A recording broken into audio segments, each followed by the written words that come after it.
More in the newsroom on CNN Philippines. Tonight, an emotional homecoming of troops as they reunite with their families after accomplishing their mission in Marawi. MRT3's maintenance provider vows to disprove allegations of poor performance after receiving a termination notice. And Russian ships are in the country for the donation of military equipment to the Philippines.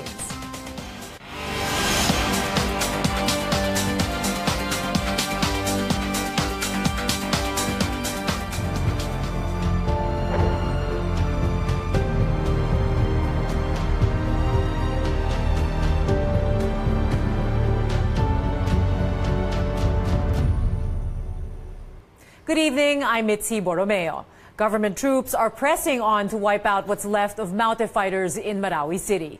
They rescue more hostages and give themselves until this weekend to finish the fight. Our George Cahiles has the story.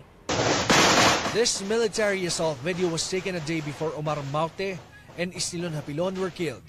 With the fluid situation, they had to plan and assess the condition from time to time, do cover fire, and save the lives of hostages. Soon after Liberation Day, some soldiers are already leaving Marawi as part of the downsizing of troops in the city. On Friday, Marawi's first responders, the Army's 1st Infantry Battalion, ends its tour of duty. Fulfilling dahil as a combat officer, ito po yung matitest natin. Hindi lang po ako, but ang unit, yung preparedness, which is nag-live up naman to the expectation yung unit natin, no? The battalion lost a soldier during their more than 4 months of stay in Marawi. 13 of their comrades were wounded, 3 of them still in the hospital. Despite this, soldiers can't hide their excitement to return to their homes. Soldiers are now very happy as they are now about to go back to their homes. And as you see now, after 5 months of staying here in Marawi City, they feel so accomplished that finally Marawi City is already liberated. Masaya naman kami kasi pauwi na kami sa aming sa pamilya namin. While some soldiers leave for home, some are still engaging some 20 to 30 enemies in the main battle area. On Thursday, troops rescued 10 more hostages. AFP Western Mindanao Command Chief Carlito Galvez says among the rescued are 6 children and 4 women. Apart from these, 11 persons are being held in military custody as their identities are still being determined. Yung 11, hindi na po natin lang kung kung sila po ay member ng Maute or they are hostages. The military says 4 hostages are still with the Maute fighters. 2 foreign fighters are still being pursued, Ibno Kayim and Amin Bako. Meanwhile, the military has yet to recover the body of Malaysian terrorist Mahmoud Ahmad, although they still need to get more information on the circumstances surrounding his death. But the armed forces still consider the Maute group a threat despite the deaths of their known leaders. The military is still monitoring the group's movement along with Ansarul Khalifa Philippines, Bangsamoro Islamic Freedom Fighters, and the Abu Sayyaf group. Tandaan natin noong 2015 hanggang 2016, nung nagkaroon ng matinding bakbakan dyan sa Butig, at sinasabi natin almost na-wipe out na sila, parang ilaw sa kandila na nagpi-flicker tapos nabuhay uli. So, maaring mangyari uli yan. Galvez says Maute fighters are now confined in 3 buildings and he hopes the fighting will be over by the weekend. From Marawi City, George Cahiles, CNN Philippines. Soldiers who fought against rebels in Marawi are finally back home. They get a hero's welcome at the Philippine Army headquarters in Fort Bonifacio. Our Ivy Sanar joins us live from Taguig City. Hi, Ivy. It must be a very emotional time there. What is the mood there now? Well, Mitzi, they defeated the enemy, have won back Marawi City, and now their well-deserved return home. The soldiers will receive a hero's welcome here at the Philippine Army headquarters in Taguig days after the liberation of Marawi. The homecoming was emotional as families of soldiers welcomed them at the Villamor Air Base earlier today. Many held banners made by the soldiers' children. Some of them read, "Welcome back, Daddy," "Hero ang Daddy ko," and "Proud proud Army family. 2 children even welcomed their father in their camouflage uniforms while holding toy guns. For these families, no words can describe the joy they feel seeing these soldiers back from their mission safe and sound. Nung first day na hinatid namin sila, grabe yung iyak namin. Yung kaba namin na baka hindi na siya makauwi ng buhay. Ganun. Pero ngayon, umihiyak kami kasi tears of joy kasi masayang-masaya kami nakabalik sila ng ligtas. Nung wala siya, sobrang malungkot. Laging nag-iisip, di makatulog ng maayos, kung okay ba siya, kumakain, ganun po. Kita-kita ko po yung pagkababa niya sa aeroplano, kita-kita kong tuwan-tuwa rin po siya. From day 1, biling-biling niya, huwag kakalimutan magpamisa. Kaya for 5 months, araw-araw may pamisa po kami para sa kanya. Soldiers also felt huge relief of being able to see their families again. These troops were among the first to be deployed in Marawi when the fighting broke out on May 23. They will now return to their mother units after nearly 5 months in the battlefield. And the death of the terrorist leaders Omar Maute and Isnalon Hapilon on Monday led to Marawi's liberation. It also marks the beginning of the long road to rebuilding and rehabilitation of Marawi. Mitzi? Tough job ahead, but it's so nice seeing families reunited. So much happiness. Thank you, Ivy Saunar, reporting there. 3 Russian Navy ships are in the country ahead of Russia's turnover of military equipment to the Philippines. Our CN Arcangel tells us about the country's improving ties with Russia. Russian naval ships are visiting the country more often as the Philippines' relationship with Russia improves. The large anti-submarine ships Admiral Panteleyev and Admiral Vinogradov have docked at the Manila South Harbor for a 6-day goodwill visit. Joining the ships is a large sea tanker Boris Butoma, which made the call on Manila in January. The Russian Navy ships will be in the country until October 26. The ship's visit comes ahead of Russia's turnover of military equipment to the Philippines on October 25, to be attended by President Rodrigo Duterte. While there are no details yet of Russia's donation, President Duterte has said that the arms from Moscow will be used for peacekeeping in Mindanao. Russia has, kailan yun? 25. I think it would be on a ship. They will deliver the arms. I am not at liberty to say how many, but it would be enough to start with a strong trust. And over the years, at least a minimum of safety especially in the Mindanao area. The ship's visit also coincides with the arrival of Russian Defense Minister Sergei Shoigu in the country for the 4th ASEAN Defense Ministers meeting in Clark, Pampanga from October 23 to 24.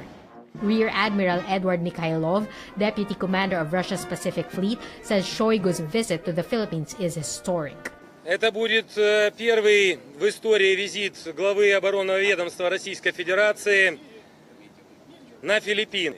Мы ожидаем работу министра обороны Российской Федерации также здесь 25 октября текущего года. Over the next 6 days, the Russian Navy will hold goodwill games and tours with the Philippine Navy. Filipinos can also check out the Russian military's sophisticated equipment as the Admiral Vinogradov will be open to the public on Sunday, October 22. Cian Arcangel, CNN Philippines. The cities of Zamboanga and Dumaguete are reeling from devastation brought by heavy rain and floods due to a typhoon and a low-pressure area. Both cities have been placed under state of calamity. In Dumaguete City, 3 days of heavy rain displaced over 1,000 people, destroyed bridges and flooded roads. In Zamboanga City, flooding prompted the local government to suspend classes, washed away about 30 hectares of rice fields, and caused power outages. In Zamboanga Sibugay, authorities recovered the body of a 15-year-old student who drowned in a canal. This raises the death toll from the rain to 6, officials say. Weather Bureau Pagasa says Typhoon Paolo will continue to bring rains in some parts of the country, while the low-pressure area south of Mindoro has dissipated. Typhoon Paolo was last monitored at 840 kilometers east of Basco, Batanes. It's expected to exit the country by Sunday morning. The typhoon will continue to bring light to heavy rains, which may cause flooding and landslides in the Visayas, Bicol region, Mimaropa, and Zamboanga Peninsula. Metro Manila and the rest of the country may also experience isolated and occasional heavy rains, mostly in the afternoon or evening because of thunderstorms. The University of Santo Tomas issues its formal statement on the death of law student Horacio Castillo III. And Kerwin Espinosa pleads not guilty to drug charges. Stay tuned for more stories on Newsroom. We'll be right back.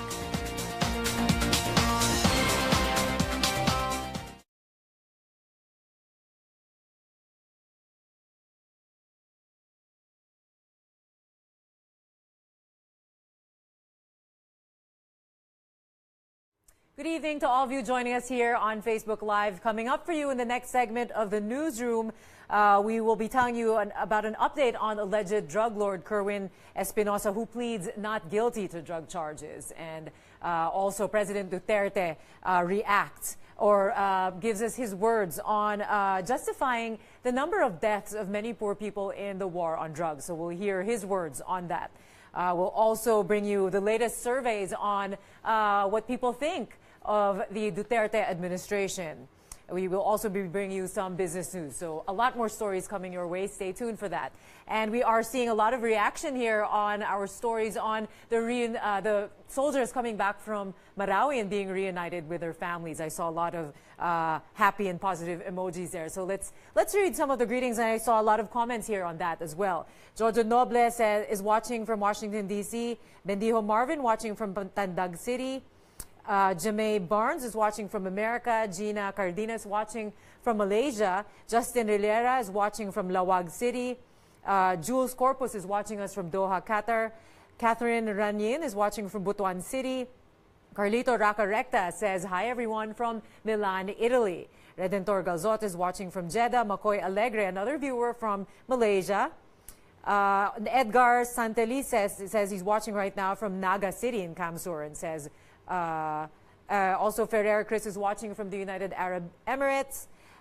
Jules Corpus says, hail to all lion-hearted warriors. God bless the Philippines.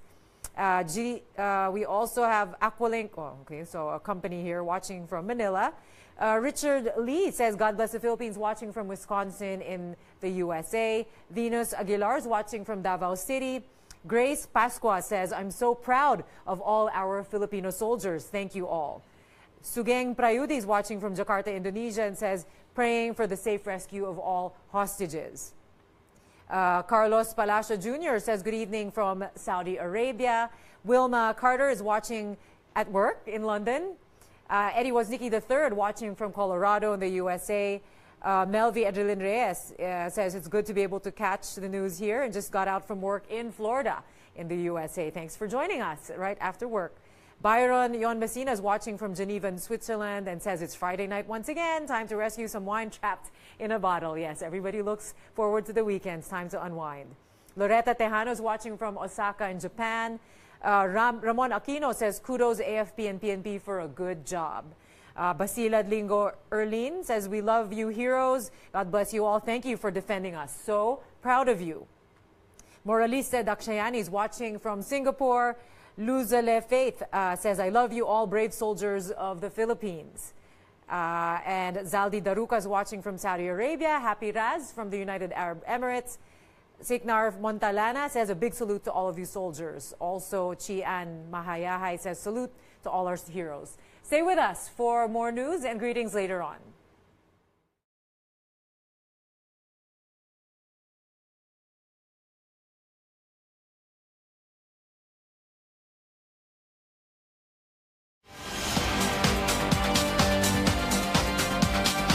You're back in the newsroom on CNN Philippines. The University of Santo Tomas says it was never indifferent to the death of UST law student Horacio Castillo III after his alleged death during hazing rites of the Aegis Juris fraternity. In its official statement, the university explains it immediately manifested its grief, offered prayers to the Castillo family, and created a committee to investigate the case. UST adds it closely coordinated with the Manila Police District and National Bureau of Investigation, which led to the identification of the members of the fraternity and possible perpetrators of the crime. UST calls on everyone to pray and work together to achieve justice for Horacio and for truth to prevail. Alleged drug lord Kerwin Espinosa pleads not guilty over drug charges. Espinosa attended his arraignment at the Manila Regional Trial Court this morning. He's facing charges for alleged trading and distribution of illegal drugs, but he asserts police planted the 200 grams of shabu seized in a raid in his home in July last year. He points out he was not even home when the raid was conducted. Kasi wala talaga akong kasalanan doon, kundi mga kagagawa ng mga pulis na lagi na lang nilang ginagawa na nagpa-planted, gumagawa ng mga senaryo para lang sa accomplishment nila. Espinosa is the son of the late Albuera Leyte Mayor Rolando Espinosa, who was killed by police in a raid inside his detention cell in Leyte last November. Both father and son were tagged by President Duterte in his list of alleged drug traffickers and coddlers. The Transportation Department wants to terminate the contract of MRT3's maintenance provider because of poor performance. Our Rex Remitio tells us Busan Universal Rail is not about to give up. The Transportation Department has given Busan Universal Rail 7 days to explain why its contract to maintain the Metro Rail Transit Line 3 should not be cut short. The 3-year contract expires in January 2019. The DOTR gives 4 reasons for the termination: poor performance, failure to provide the required number of trains, failure to implement a plan to provide spare parts, and failure to provide the required computerized maintenance management system. So essentially, ini-inform natin everybody that we have a verified report and they have to address the grounds stated therein on why we should not terminate the contract. Busan Universal says DOTR's claims are baseless. Citing data from the MRT Control Center, the company notes the number of glitches has gone down by 2%, from 2,776 in 2015 to 2,705 the following year, when its contract began. On August 22nd this year, the number fell to almost half. Busan counts only 8 derailment incidents during its 2 years of service, compared to MRT3's former maintenance contractor Sumitomo, which had 9 in 2000 just in its first year of service. It adds MRT3 has a lot of design flaws. Busan insists its job is only to fix the glitches when they occur, not to prevent them. Busan officials believe the DOTR is just politically pressured by Congress to terminate its contract even without justifiable cause. We're getting blamed for something that we are not responsible for. Almost all of them, hindi namin fault. Busan also points out that it's the commuters who will continue to suffer if the DOTR doesn't find a replacement maintenance provider if its contract is terminated. But the DOTR says it's also looking for another company. Rex Remitio, CNN, Philippines. President Rodrigo Duterte justifies the death of many poor people in his administration's war on drugs. The president says if many of those who died are poor, it's because drug dealers largely do business in poor communities. Here's the president in his own words. Ngayon, bakit marami ang patay? Hindi yung mga mayaman. Diyos ko po, sinasabi ko na sa inyo, ang market ng shabu are yung mahirap na community. Yung mga mayaman dito, yung mga milyonaryo dito, nagsasabihan sa mga yate o nagpupuntayan doon kung saan sa aeroplano, they do cocaine or heroin. That was the president speaking at the launch of Cebu Pacific's regional hub in Cagayan de Oro. The Duterte administration receives a very good satisfaction rating, even as it gets lower scores in addressing some national issues. The third quarter poll of the social weather stations shows 7 in 10 or 71% of Filipinos are satisfied with the government, while 13% say otherwise. This is equivalent to a net satisfaction rating of 58%, 6 points lower than the 64% reported in June. The lower rating is due to the 16-point drop in Metro Manila and 11-point decline in Luzon. The government rating remains excellent in Mindanao, which is under martial law because of the Marawi crisis. The survey also shows a 13-point drop in Filipino satisfaction with government efforts to fight crime and extrajudicial killings. The administration gets very good scores for helping the poor, protecting the environment, defending the country's territorial rights, and providing jobs. In a separate survey by Pulse Asia, Inflation emerges as the leading urgent national concern, followed by salary increase, fighting criminality, jobs creation, fighting graft and corruption, and reducing poverty. The Duterte administration receives majority approval ratings for its handling of nearly all of the issues, especially on fighting criminality and corruption. Malacanang says it welcomes the survey results and it's hopeful these translate to better economic prospects. Winwin Marquez is preparing to be the first Asian and Filipina to compete in a pageant dominated by Latinas. And the country's oldest tattoo master, Wang Od-Ogay from Kalinga, charms Manila as she shares her legacy with younger generations.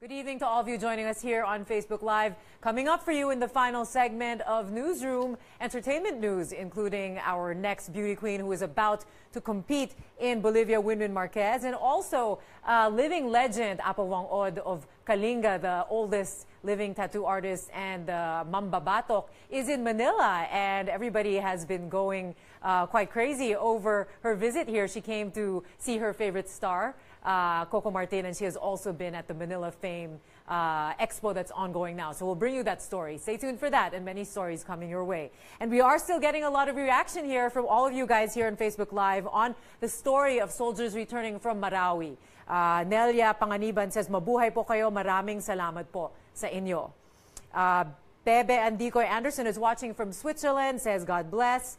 Arnel Dizon Basco says, so proud of you, AFP men and women in uniform. Welcome home to your family. Wolf Yer says, rock and roll, mga tropa. Yan Yan says, salute you all. We are very blessed to have you. Thank you. Maisy Smith is watching from Cebu. Loretta Tejano says, welcome home, soldiers. We're so proud of you. Nelson Navarro is watching from California and says, good evening, CNN Philippines. Bong Herrera says, good evening, CNN Philippines, watching from Kuwait. Thank you, CNN, for delivering fresh news. Thank you for tuning in and always joining us here on Facebook Live. Rolly Concepcion joins us from San Diego, California. Karen Mellum is watching from Oslo, Norway. Raquel Moises is watching from Kawayan, Isabela. Daniel Roche is watching from Saudi Arabia. Renger Luntayao says, troops from PNP RPSB-10 watching inside main battle area in Marawi City. Abdullah Atanasio is watching from Jeddah, Saudi Arabia. Joffrey Liberato is watching from Italy. Kim Kiton is watching from Bahrain. Rodel Hernandez says hello, watching from Hong Kong Disney. Sandra Leader says, good evening, CNN Philippines. It's a big relief to our fellow citizens that the Marawi War is coming to an end soon. Yes, a lot of work still to be done there. And Krem Ferrer is watching from Singapore. Elsej Besar is watching from Vienna, Austria. Stay with us until the end of the show. Thank you again for all your greetings.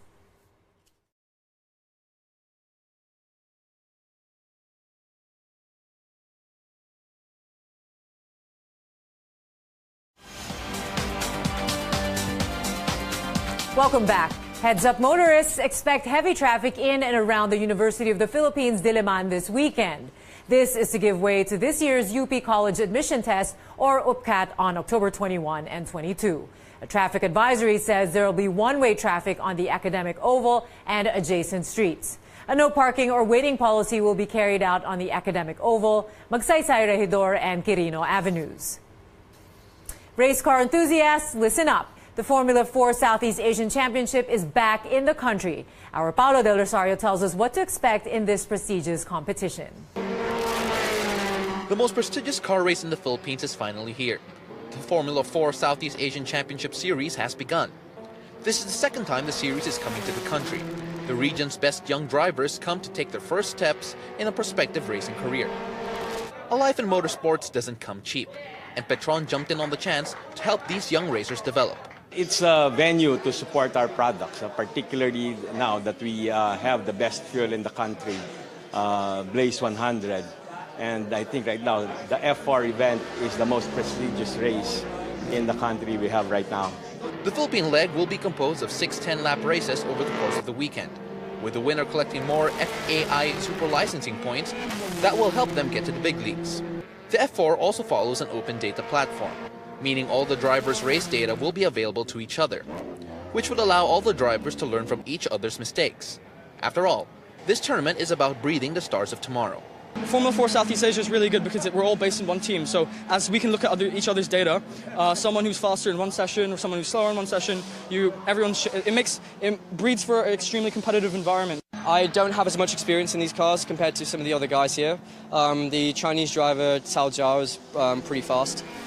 So being able to just pick up pieces of data to find out where exactly I'm losing some time to him is really handy, especially when I'm just trying to get back to grips with this car. The drivers will be racing in the same vehicles, which means that the only thing separating them on the podium will be their skill behind the wheel. When the guys come this weekend to have a watch, when the spectators come in over the weekend, they're going to see real talent development. We're at the bottom of the ladder to F1, but they'll see drivers who in 10 years' time could be in F1, and they're there because this weekend they proved they're the best. The Formula 4 Southeast Asian Championships runs until October 22 at the Clark International Speedway. Paulo Del Rosario, CNN Philippines. Filipino beauty queen Winwin Marquez is hoping to make the country proud in the 2017 Reina Hispano-Americana pageant. On Instagram, Marquez shared this photo before she left for Bolivia on Thursday. The actress turned beauty queen hopes Filipinos will support her even as a newcomer to the pageant. Speaking to CNN Philippines, Marquez says she will do her best to represent the country. The first and only Asian country and then the first Filipina to join. So medyo nakaka-pressure because honestly, I don't know how to speak Spanish. I'm not fluent, but I'm learning now. Even basic lang na words. And they're all Latinas. You know how they perform. They're very beautiful. So I have to live it up. I have to really train for it. The Reina Hispano-Americana pageant happens on November 4th in Bolivia. She's touted as the last mambabatok, the only artist in the country who practices the ancient art of hand-tap tattoos. Apo Wang-od Ogay's popularity goes beyond the country. Fans come in droves from around the world to be inked by the living legend. Tristan Nodalo tells us she's happy that more people are recognizing her work and that younger generations are interested in following her footsteps. In the mountain village of Buscalan in Kalinga, Apayao, home to about 200 households, surrounded by rice terraces and breathtaking views, resides the country's oldest tattoo master, Wang-od Ogay. People traveling to Buscalan just to get tattoos from our village means a lot. It also helps us preserve our dying culture. The 100-year-old tattoo master says she is happy with the attention her village is getting and that rekindles the interest of her tribe's children in tattoo making. I am happy that today children are getting interested in tattoo making, so when my eyesight is gone, I know they will continue my work. Wang-od started doing tattoos at the age of 15. She is also popularly known as the last mambabatok or the remaining hand-tap tattoo artist. For males, her tattoo means being able to protect their village, but for women, it's purely for aesthetic purposes. Her tattoo ink is made of charcoal and water mixture and will be tapped into the skin through a thorn end of a calamansi or pomelo tree. She draws inspiration from nature and basic geometric figures. I want to give everyone a tattoo. Even celebrities can come up to our village and have one. And for the first time, through the initiative of the Center for International Trade Expositions and Missions, DTI, and the military, Wang-od visits Manila to showcase her tattoo-making skills at the 66th Manila Fame Trade Show. Na-excite daw po siya. Retiring from tattoo making still not an option for the tattoo master, but she is thankful that younger generations are now ready to continue her legacy, one tattoo masterpiece at a time. As long as I can see well, I will keep giving tattoos. I'll stop once my vision gets blurry. Tristan Nodalo, CNN Philippines. She is quite a woman, and that's the newsroom for you this evening. I'm Mitzi Borromeo. Thank you for watching. Good night. Have a great weekend.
Today's headlines. President Duterte orders for martial law to prevail in Mindanao as threats of retaliation from terrorists continue.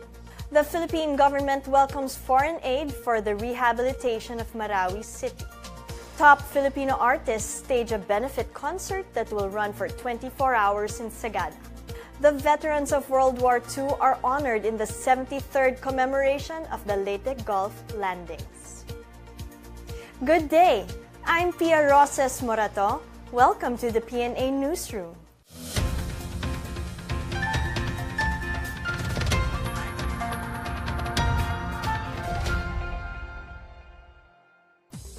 Martial law in Mindanao will stay despite the declaration of the liberation of Marawi City early this week by President Rodrigo Duterte. In his speech before the 43rd Philippine Business Conference and Exposition of the Philippine Chamber of Commerce and Industry at the Manila Hotel Thursday, Duterte echoed the military and the police warning that terrorists may continue to retaliate even as the top leaders of the Maute terrorists had been neutralized. As such, the President stressed that martial law would continue to prevail in Mindanao. The Commander-in-Chief guaranteed the safety of Filipinos in Mindanao following the liberation of Marawi. The Philippine government welcomes any help from foreign countries for the rehabilitation of Marawi City.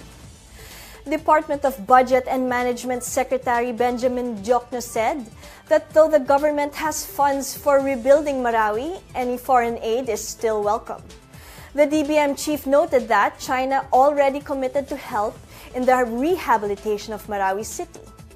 Even as clashes were still ongoing, the government already prepared its rehabilitation program for Marawi City by creating the task force Bangon Marawi. Under Bangon Marawi, the government will be providing temporary and permanent shelters, reconstruct public infrastructure, and provide livelihood starter kit and training programs, among others.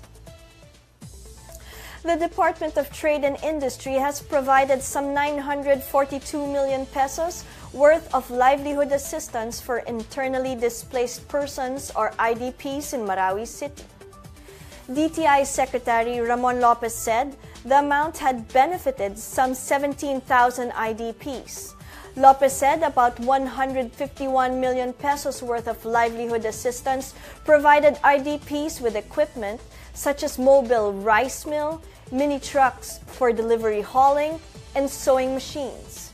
The DTI has also provided shared equipment for woodcraft, food processing, and agro-industrial business, as well as starter kits for cooking, baking, and barbecue business. Several thousand beneficiaries also benefited from DTI's livelihood equipment financing for IDPs and market access programs. This includes rehabilitation of public markets inside and around Marawi City, space rental in 50 public markets in key cities, and 5 Bangon Marawi stores in Metro Manila.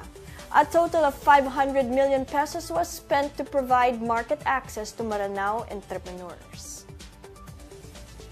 President Rodrigo Duterte expressed zero tolerance for corrupt public officials and tax-evading businessmen who are shortchanging the Filipino public.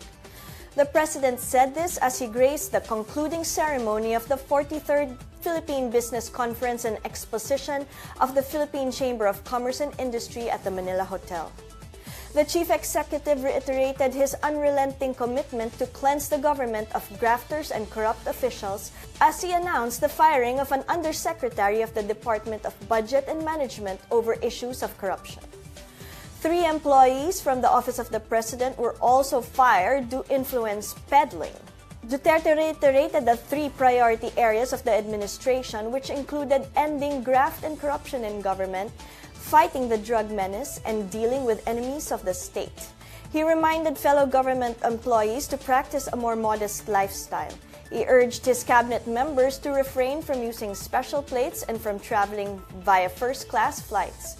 President Duterte also warned against tax evasion as he reminded the business sector to make sure they pay their proper dues to government. The Department of Health strongly denied the alleged physical beating of patients who attempt to escape from the mega drug abuse treatment and rehabilitation center in Nueva Ecija.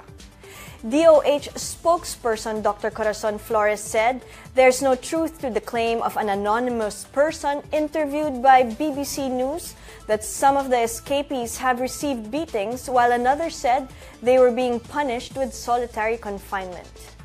Flores admitted, though, that while it is true that some patients do attempt to escape during their period of rehab and treatment, the only sanction they receive is isolation. Currently, the rehab center houses 494 patients.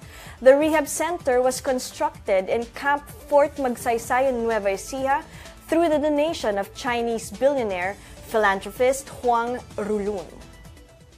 Still to come, warships from the Russian Pacific Fleet visit the Philippines. Top Filipino artists are set to perform at a 24-hour concert in Sagada. These and more when the PNA Newsroom continues.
President Rodrigo Duterte attended on Thursday the high-level forum on ASEAN at 50, recognizing its contribution to regional development. Duterte said the discussions of ASEAN's eminent leaders have substantial contributions to the development of their respective nations and the growth of the ASEAN community and the realization of a common vision and the identity of the region. According to the President, the recent developments in the Korean Peninsula have tested ASEAN's resolve to keep the peace and ensure the security of the region. On the economic front, the regional bloc continues to work towards bigger, more open and rules-based market where businesses, especially micro, small and medium enterprises, can thrive. Duterte said when the leaders of ASEAN and its dialogue partners meet in November for the 31st ASEAN Summit, they will reaffirm commitment to maintain regional peace and stability, pursue maritime security and cooperation, advance inclusive, innovation-led growth, strengthen the region's resiliency, and promote ASEAN as a global player and a model of regionalism. Russian Pacific Fleet's warships arrived in Manila for a visit as part of the military cooperation program between two countries. Russia's Pacific Fleet spokesman Captain Second Rank Nikolai Voskresensky said, a group of the Pacific Fleet's big anti-submarine vessels consisting of Admiral Vinogradov and Admiral Pantaliev, as well as of the large sea tanker Boris Butoma, are now docked at Manila Port. The visit is part of the program on the development of international military cooperation. Local residents will be allowed to take a tour of the large anti-submarine vessel Admiral Pantaliev. Russia's visiting naval crew and the Philippine Navy personnel are also scheduled for friendly sports games such as football and volleyball. The Russian sailors are also expected to see the tourist attractions in Metro Manila. The visit will last until October 26. The Department of Transportation issued a notice of termination to the maintenance service provider of the MRT-3 amid frequent breakdowns in the railway system. Transportation Secretary Arthur Tugada issued the notice last October 17.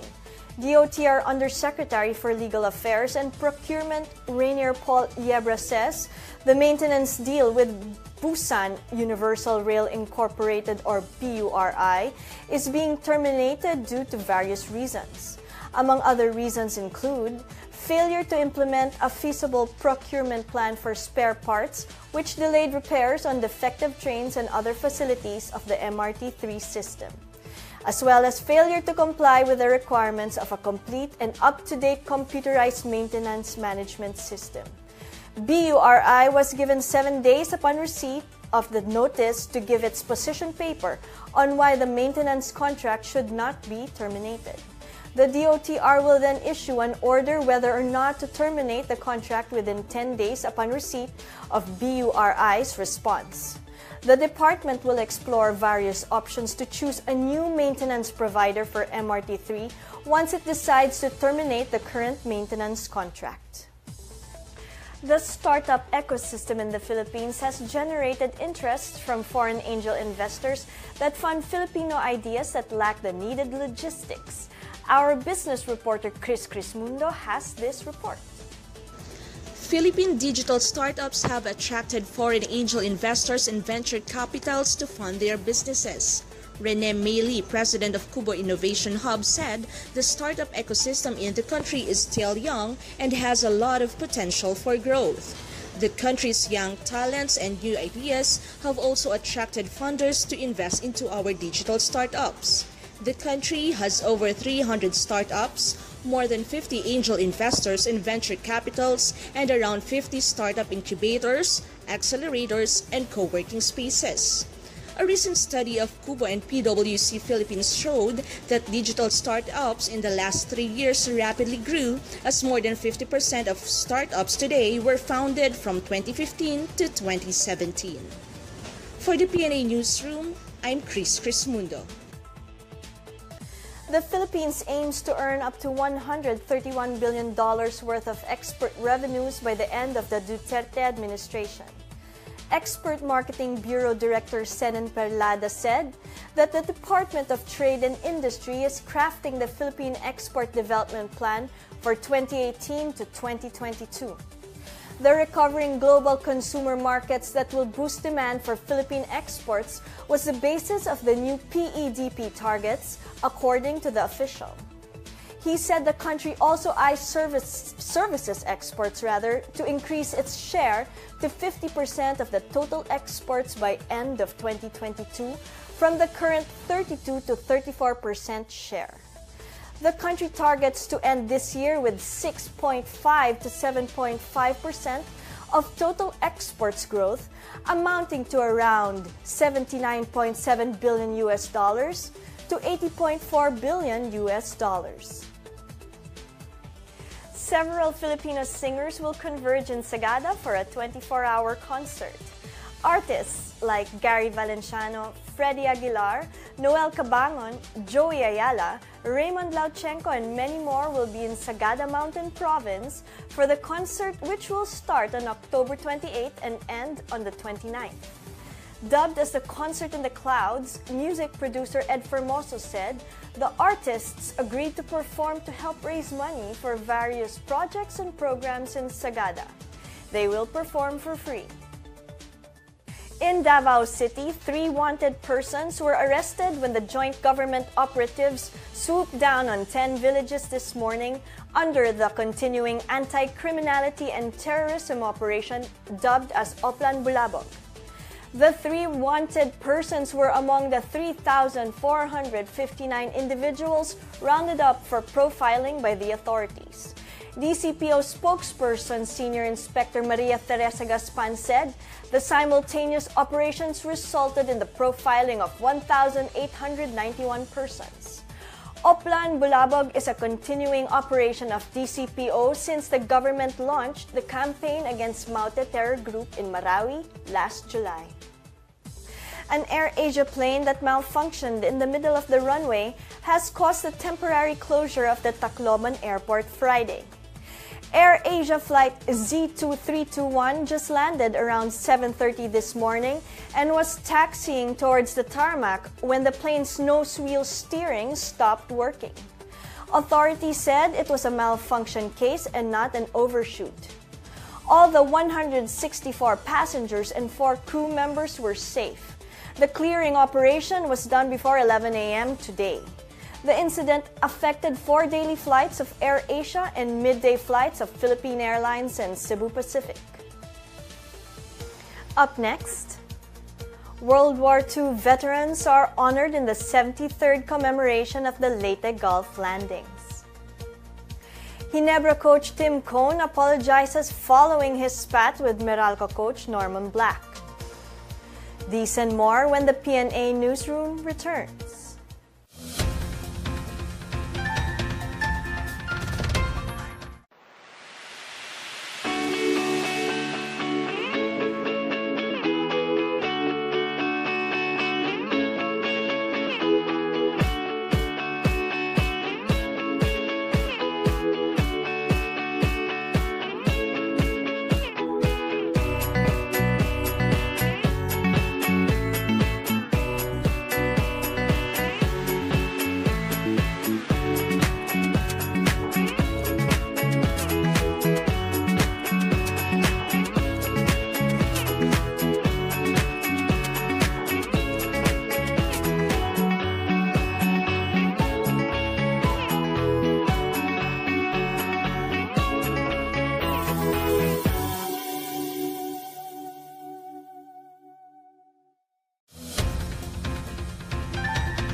The courage and bravery of Filipino war veterans who fought for peace and freedom during the Second World War were brought to fore in the 73rd Leyte Gulf Landing commemoration on Friday at the MacArthur Shrine and National Park in Leyte. Leyte Governor Leopoldo Dominico Petilla, in his anniversary message, said yearly commemoration had focused on many causes, but this year, the veterans called heroes of World War II were given more prominence, especially that many of them are in their twilight years. Several dignitaries from Australia, Canada, Japan, and the United States of America also attended the celebration. The 73rd Leyte Gulf Landing commemoration was set in low-key this year as the province is gearing towards a bigger commemoration in 2019 to mark its 75th year after U.S. General Douglas MacArthur came back and landed on Philippine shores to liberate the country. Veterans of World War II, both Filipinos and from the Allied forces, were also honored during the sunrise and sunset ceremonies. The Battle of Leyte Gulf is remembered as the largest naval battle ever fought in modern history. Ginebra coach Tim Cone issued a public apology for his post-game act in Game 3 of the PBA Governors Cup Finals. Cone did not take it in stride when Meralco mentor Norman Black called a timeout with 38.1 seconds left in the game despite his team being comfortably ahead. He refused to shake hands with Black at the final buzzer and instead lashed out at him for the timeout called. In his statement, Cone said he regretted his actions after Game 3 ended. He admitted that he got caught in the moment and that he respects Black despite what happened. The development means both coaches will be on good terms again. Expect more rains as two weather disturbances continue to affect the country. Pag-asa says Typhoon Paolo was last seen east of Basco, Batanes, with maximum sustained winds of 130 kilometers per hour. It is forecast to move north at 15 kilometers per hour. A low-pressure area was also spotted at 135 kilometers west of Coron, Palawan. Both weather disturbances will bring scattered to widespread rains and thunderstorms in the Visayas, the regions of Bicol, Mimaropa, Caraga, and Zamboanga Peninsula. Metro Manila, the rest of Mindanao, Central Luzon, and Calabarzon will also experience cloudy skies and scattered rains and thunderstorms. Coastal waters will be moderate to rough. Paolo is expected to leave the Philippine area of responsibility by Sunday, October 22. Let's take another look at today's headlines. President Duterte orders for martial law to prevail in Mindanao as threats of retaliation from terrorists continue. The Philippine government welcomes foreign aid for the rehabilitation of Marawi City. Top Filipino artists stage a benefit concert that will run for 24 hours in Sagada. The veterans of World War II are honored in the 73rd commemoration of the Leyte Gulf landings. The holidays are coming soon. It's 66 days before Christmas. For more stories, please log on to www.pna.gov.ph or visit the PNA page on Facebook and Twitter. And that's your daily dose of the hottest news and the latest information that you need to know from the PNA Newsroom. I'm Pia Rosas Morato. Good day.